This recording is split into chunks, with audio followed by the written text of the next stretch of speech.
সকালের এক পশলা রোদ এসে ভিড়ছে মাজেদার এই ছোট্ট ঘরের জানালায়। সামনেই একটা পুকুর, হিমশীতল পুকুরের জল। যে বয়সে তার স্বামী সংসার নিয়ে ব্যস্ত থাকার কথা, সেই বয়সে অসুখী যেন তার সংসার। গেল 10 বছর ধরে শরীরের কোমরের অংশ থেকে পা পর্যন্ত তীব্র ব্যথা নিয়ে জীবন তার। শারীরিক সমস্যাগুলো হলো আমার এই কোমর থেকে সারা পা পর্যন্ত এতটাই বিষ ব্যথা, জ্বালা যন্ত্রণা যে নিজে চলাফেরা করার মতো শক্তি মনে হইতেছে যে আমার গায়ে নাই। নিজের খুব দুর্বল লাগতেছে। তারপরে মনে করেন যে আমার অন্য একজনের সাহায্যের দরকার পড়তেছে, যেমন সাহায্য ছাড়া মনে হইতেছে যে আমি চলাফেরা করতে পারতেছি না।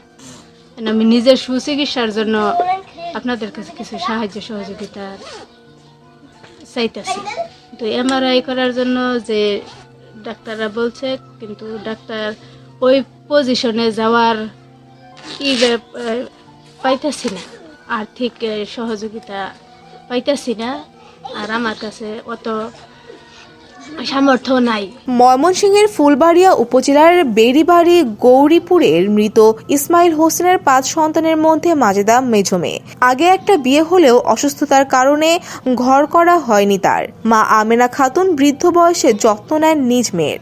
তবে তিনি মারা গেলে মেয়েকে কে দেখবে, এই চিন্তা পিছু ছাড়ে না তাকে। আমি যে এখন আছি, তো আমি মেয়েটারে দেখতেছি, আমার কাছে রয়েছে, আমার কাছে থাকতেছে, খাইতেছে। যখন আমি মরে যাবো তখন আর উপায় কি? একটা মেয়ে মানুষ তো শৈশব যৌবনকাল গেল এমনি, তার তো কোনো আর উপায় নাই, নিরুপায়। অনেকটা আর কি করবো আমি। আচ্ছা, এখন যদি এই মেয়েটারে নিজের কাজ নিজে করিয়া রান্না বান্না করিয়া খাইয়া শান্তি পাইতো, তারপরে একটা ঘর দরজা থাকতো, তাও আমি মরেও একটু শান্তি পাইতাম। কে লেগিয়া মেয়ের একটা ভবিষ্যৎ আছে, ঘরে থাকার চিকিৎসা করতাম যে, তারপরে আমি এই টাকা পয়সাটাও নাই আমার।